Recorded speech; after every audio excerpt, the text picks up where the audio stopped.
जो अस्साम में हो रहा है चाइल्ड मैरिजेस क्रैकडाउन पे 2000 से ज़्यादा लोगों को अरेस्ट किया गया, 4000 से ज़्यादा केसेस हुए, इसमें थोड़े मौलवी भी अरेस्ट हुए बोल के सुनने में आ रहा है। What would you like to state?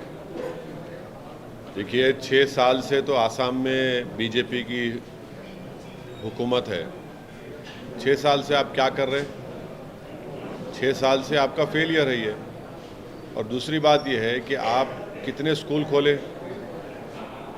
आप स्कूल ही नहीं खोलते। आप मदरसों को तोड़कर, या तो इलीगल बोल के तोड़ देते उसको, या मदरसों को स्कूल बनाए। आप कितने नए स्कूल्स बनाए?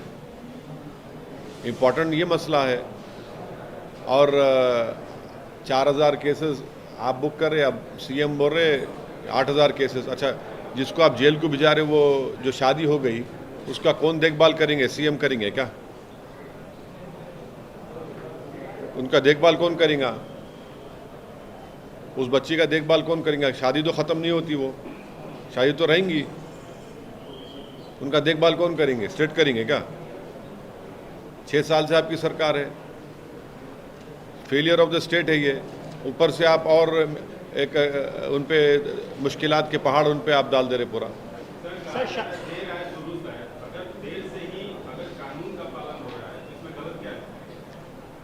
देखिए, जो शादी हो चुकी है उस लड़की का क्या करेंगे? अब आप क्या करेंगे लड़की को? आप कौन देखभाल करेगा उसका? चाहे किसी समुदाय के हो, कौन देखभाल करे? 6 साल से तो आपकी सरकार है ना। आप 4000 केसेस बुक कर लिए, अभी और 4000 करने का आप बोल रहे हैं, तो फिर क्या करेंगे? फिर कौन देखेगा उसको? उस बच्चे को कौन देखेगा? और स्कूल क्यों नहीं खोलते आप? नए स्कूल क्यों नहीं खोल रहे आप? नया स्कूल खोलिए। कौन रोक रहा है आपको?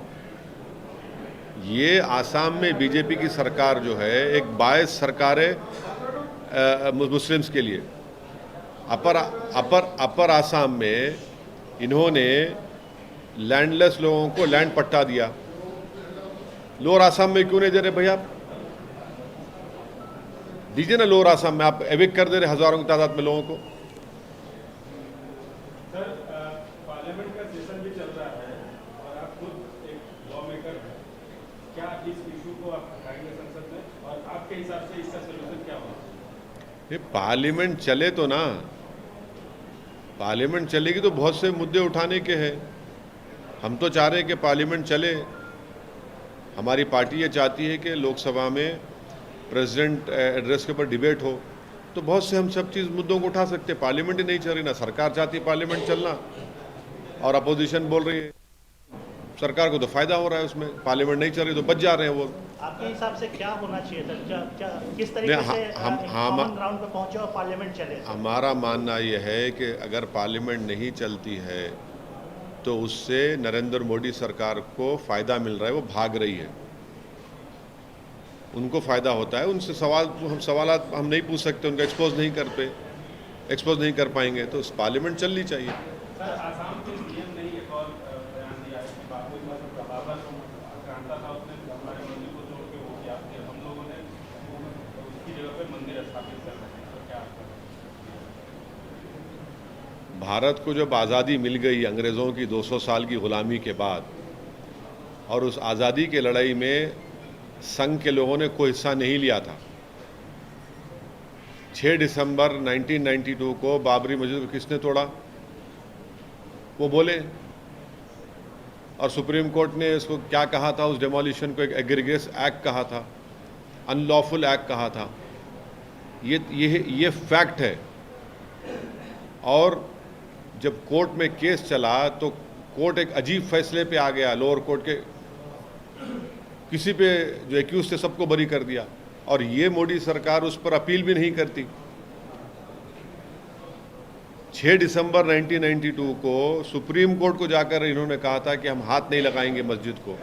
आपने डेमोलिशन कर दिया, और जितने एक्यूज थे पूरे बरी हो गए। आप अपील भी नहीं करते। तो 6 दिसंबर 1992 को बाबरी मस्जिद को शहीद किया गया था। और आज़ादी मिलने के बाद रात के अंधेरे में चोरों की तरह मस्जिद में घुसकर उस पर कब्जा किया गया, और उस वक्त के डीएम नायर साहब ने पूरी मदद की उस मस्जिद को सील करके। और बाद में वो कलेक्टर साहब नायर साहब जनसंघ से एमपी भी बने। ये उसकी हिस्ट्री है। नहीं नहीं, ये इसका डेमोलिशन उस जगह पर, जिस जगह पर बाबरी मस्जिद बनी, सुप्रीम कोर्ट ने कहा कि कोई मंदिर को डेमोलिशन नहीं किया गया था। ये झूठ बोल रहा है चीफ मिनिस्टर, ये उसको सुप्रीम कोर्ट जजमेंट पढ़ना चाहिए। झूठ बोलने के आदी हैं। कहाँ कहाँ सुप्रीम कोर्ट ने कि मंदिर तोड़ी गई थी? झूठ बोल रहे हैं वो। मस्जिद तोड़ी गई थी 6 दिसंबर 1992 को, फेथ की बुनियाद पर सुप्रीम कोर्ट ने दे दिया। और मैंने उस वक्त भी कहा था कि इस जजमेंट के बाद बहुत से इश्यूज खुल जाएंगे। हम देख रहे हैं इश्यूज खुल गए। सर उस मामले का निस्तारण एक तरह से हो गया, वहाँ मस्जिद स्थापित हो रही है, क्या क्या क्या हो रही है? मंदिर स्थापित हो रही है। हाँ, तो क्या किसी संवैधानिक पद पे बैठे हुए आदमी को इसके बाद इसको दूर देना, इस मसले पर बात करना? नहीं देखिए ना, वो तो असल मुद्दों पे बात नहीं कर पाएंगे। असल मुद्दे क्या हैं? बीबीसी का वो वीडियो है। असल मुद्दे क्या हैं? बेरोज़गारी है, असल मुद्दे महंगाई है, हाँ, असल मुद्दे मिस गवर्नेंस है। तो उसका कवर अप कैसे करेंगे? राम मंदिर बोल दो। कब तक भी इसके पीछे छुपेंगे लोग? कब तक भी इसके पीछे छुपेंगे? अगले साल 1 जनवरी को राम मंदिर का बताया जा रहा है कि वो मुझे नहीं मालूम उसका क्या होगा। क्या 2024 को चुनाव? हाँ, देश में एक और मसला बड़ा चर्चा में है, अदानी साहब को लेकर, और सुना है कि ऑल पार्टी मीटिंग हो रही है, उसमें आपको बुलाया गया है। कौन कर रहा है ऑल पार्टी मीटिंग? कौन कर रहा है? प्रधानमंत्री से ऑल वो बुला रहे हैं। गवर्नमेंट बुला रही है ऑल पार्टी मीटिंग। गवर्नमेंट बुला रही है। खबर आ रही है ऐसी। हाँ, तो ऑल पार्टी मीटिंग हुई तो हमको भी आएगा, हम भी जाएंगे। सर पार्लियामेंट में उठाना चाहिए कैसे सर इस हाँ। मुद्दे को? अदानी के मुद्दे पर एफपीओ आया देश के सामने, इस पर कुछ आपको क्या कहना है? क्या? आप इसको कैसे देखते अरे पार्लियामेंट चले, पार्लियामेंट में बोलेंगे इस बारे में हम। सर पार्लियामेंट में असल इसको अलाउ करना चाहिए कि नहीं करना चाहिए? क्योंकि सर एफपीओ के बाद बहुत सारे लोग कंफ्यूज्ड है कि उनके शेयर्स रखना चाहिए, बेचना चाहिए, लेना चाहिए। तो इस मुद्दे पे पार्लियामेंट पे डिस्कशन होना चाहिए क्या? ऑपोजिशन की भी ये मांग है। पार्लियामेंट में वो डिस्कशन होना चाहिए, क्यों नहीं होना चाहिए? बिल्कुल होना चाहिए। बुरी बात क्या है इसमें? होना चाहिए ना। आप क्या अपील करेंगे सर? अरे होना चाहिए भाई, क्यों नहीं होना चाहिए? सर आसाम में जो चाइल्ड मैरिजेस का इश्यू, उससे रिलेटेड ये एक और इश्यू है सर, बिल मैरिज इंक्रीज, वो तो स्टैंडिंग कमेटी में है ना। स्टैंडिंग कमेटी का है। तो क्या आप उसका समर्थन करते हैं कि 18 से 21 साल होना चाहिए? और इसका जो आप आसाम में जो नहीं, अभी तो वो देखिए, वो तो स्टैंडिंग कमेटी में है अभी। आप ये बताइए कि लड़का और लड़की को अपना सेक्सुअल रिलेशनशिप करने का एज क्या है? बताइए एज क्या है?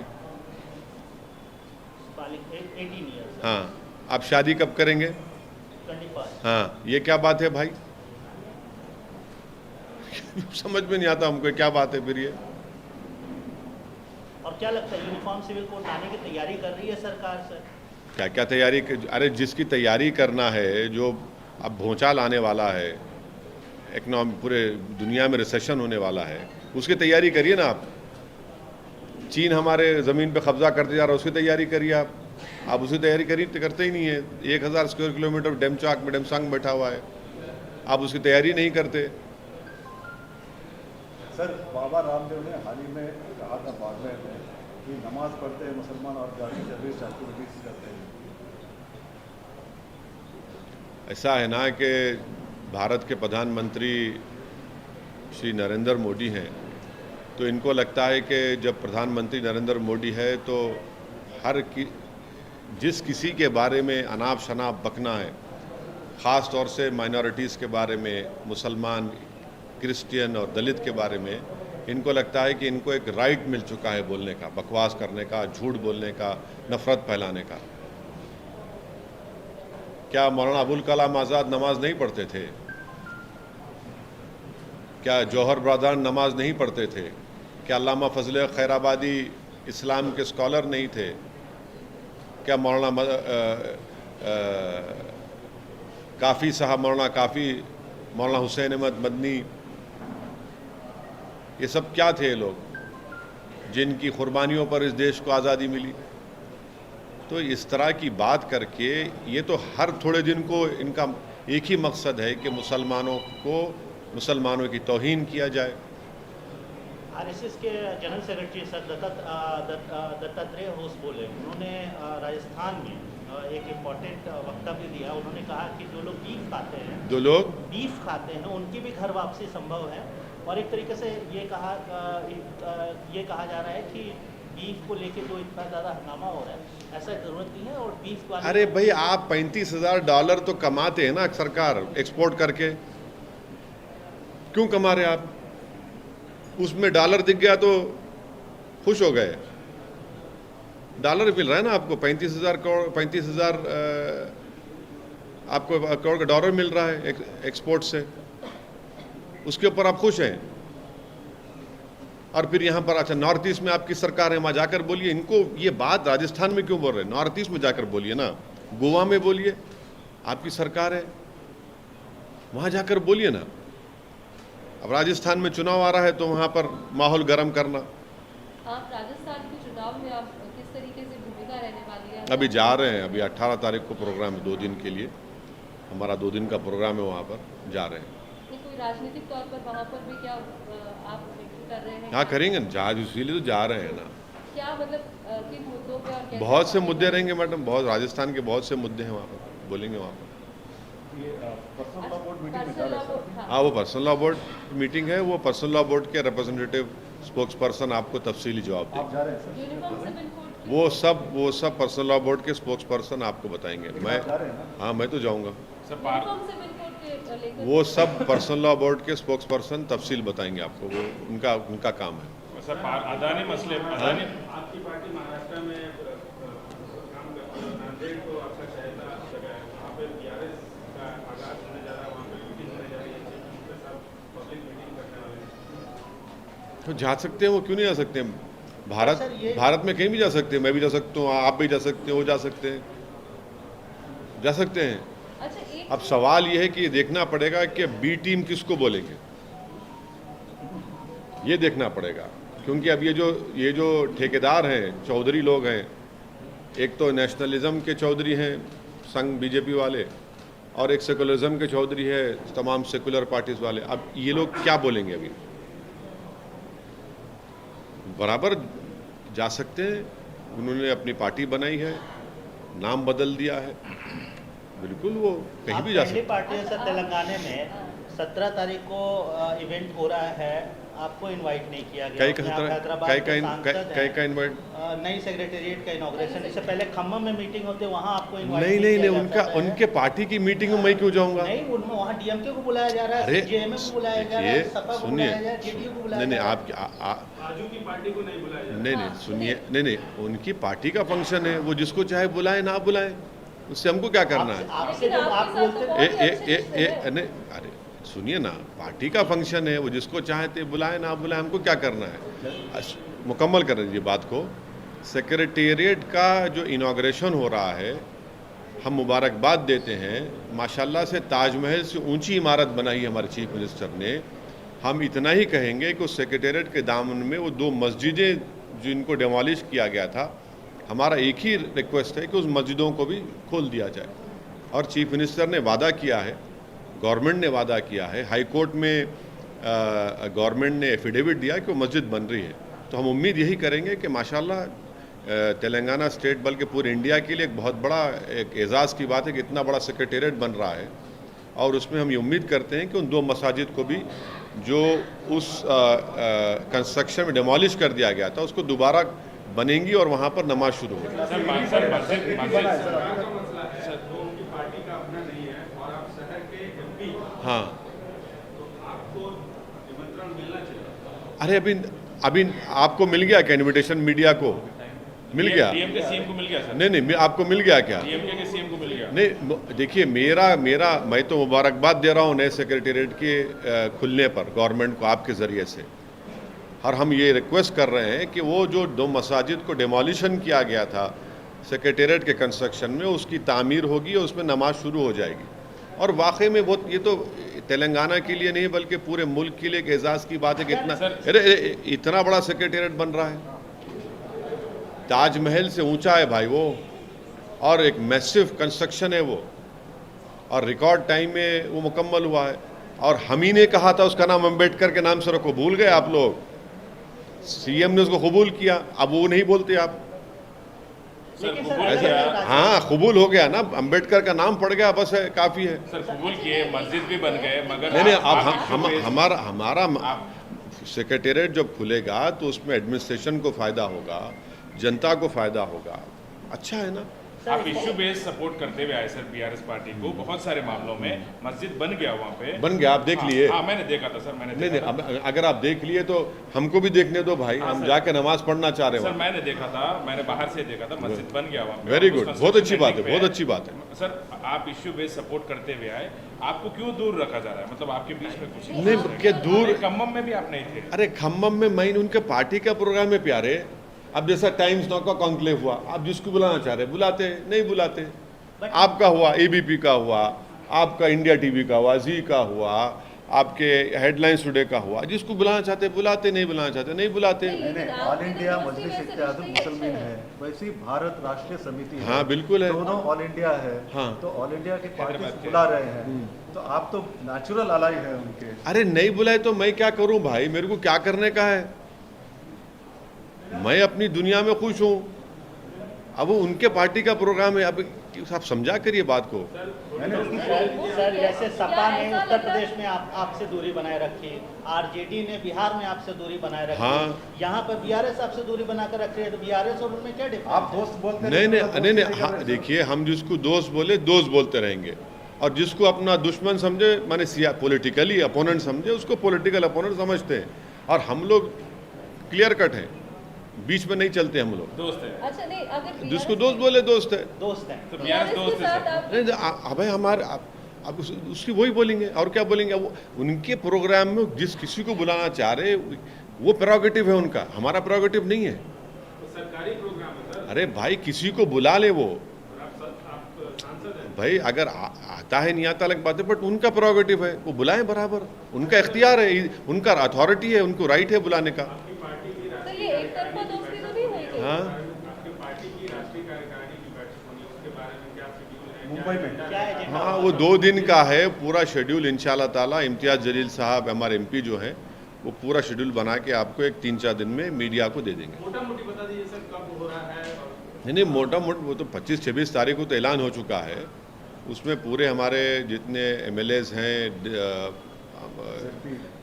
जो भी इलेक्टेड मेंबर्स हैं पूरे, वो आएंगे, और स्टेट प्रेसिडेंट्स रहेंगे, डिस्ट्रिक्ट प्रेसिडेंट्स रहेंगे, सब बैठ के, और हमारी सोशल मीडिया की टीम भी होगी, सब बैठ के बात एजेंडा क्या करेंगे। रहेगा सर? एजेंडा पूरा एजेंडा रहेगा, बनाएंगे, बना के इम्तियाज जलील साहब देंगे आप। कर्नाटक में बीआरएस चुनाव हो रहा है साहब सर। से तो ये एक तरफा दोस्ती तो नहीं है कि वो तो आपको मतलब किसी भी इसमें नहीं बुला रहे हैं, जबकि बाकी पार्टियों के साथ बातचीत होती है। ये बाकी कैसी पार्टी- दोस्ती है सर? ये एक तरफा दोस्ती तो नहीं हो रही कि आप दोस्ती कर रहे हैं और वो दोस्ती के लिए तैयार नहीं है? एक तरफा प्यार। नहीं, मेरे को नहीं मालूम, मगर इस बारे में मैं नहीं बोल सकता। मेरे तरफ से मैं जो कहना मैं कह चुका हूँ। नहीं, आपकी तरफ से दोस्ती है? नहीं, आप देखिए, सियासत है ये, सियासत है ये। और कोई प्रोग्राम कर रहा है चीफ मिनिस्टर, उनका राइट है, वो किसी को बुला सकते हैं। भाई मेट्रो का इनॉग्रेशन हुआ तो नरेंद्र मोदी आए थे ना, मैं नहीं था जब आप लोगों को तकलीफ में ये पूछने की, अरे आप नहीं गए मेरे कॉन्स्टिट्यूंसी में, अगर मैं नहीं गया, बुलाते हो जिसको चाहे बुलाते हो, उनका राइट है, मैं क्या करूं? जब टीआरएस थे सर, अभी बीआरएस है। हाँ नहीं, वो देखिए, चीफ मिनिस्टर किसी को भी बुला सकते हैं, गवर्नमेंट उनका प्रेरोगेटिव है, उनका इख्तियार है, बुलाएं वो। तेलंगाना में नहीं, चुनाव ऐसे- होने ऐसे वाले हैं सर, चीफ क्या मिनिस्टर रहेगा? नहीं बोल रहे, हम आप बीआरएस पार्टी क्या का- है स्ट्रेटजी तेलंगाना के चुनाव के लिए? जय- कर्नाटक के लिए क्या नहीं, स्ट्रेटजी? तेलंगाना लड़ेंगे, जीतेंगे। कितनी सीटों पे लड़ेंगे? अरे 7 से बाहर जाएंगे, 7 ही पे लड़ेंगे। नहीं, आप जल्दी कहीं को है, आप क्यों इतनी जल्दी है? आपका ये फिक्र कहा जाता है कि नहीं। यहाँ से एमआईएम निकली है, बाहर की सीटों पे हमने, बाहर के राज्यों में आपने पहले डिक्लेयर किया है। यहाँ पे तो इंशाल्लाह सही वक्त पे सही फैसला लिया जाएगा। कर्नाटक के लिए क्या है स्ट्रेटजी है? कर्नाटक में लड़ेंगे, जेडीयू के साथ जाएंगे, कोई बातचीत हो रही है? नहीं, कुछ भी नहीं, कोई बातचीत नहीं, जेडीएस के साथ कोई बातचीत नहीं उससे। अकेले लड़ेंगे? किसी से बातचीत ही नहीं हुई, जब होंगी आपको बता देंगे। अभी तक तो किसी से बातचीत नहीं हुई। कल्याण कर्नाटक का आपका फोकस रहेगा? हैदराबाद नहीं, कर्नाटक? जहाँ लड़ेंगे आपको बताएंगे। अभी कोई डिसाइड नहीं हुआ। अभी कोई एग्जैक्ट नंबर डिसाइड नहीं हुआ है। हमारे लोग, सब लोग मेहनत कर रहे हैं, देख रहे हैं, डिसाइड। लेकिन चुनाव लड़ेंगे आप? हाँ, चुनाव तो लड़ेंगे। चुनाव तो हमारे को चुनाव लड़ना ही आता है, और क्या है। कोई इंफ्रास्ट्रक्चर कंपनी तो नहीं है हमारी, अल्हम्दुलिल्लाह। मतलब कि फिर से बी टीम आपको बोला जाएगा? तो कोई बात नहीं, कोई क्या बोलना चाह रहे बोलो आप। हम जब जो दुनिया में रहेंगे तो इल्ज़ामात लगते रहेंगे, उसकी कोई परवाह नहीं हमको। हम उसको क्या कर सकते हैं, किसी को अब बोलना चाह रहा है हमारी मोहब्बत में तो बोले।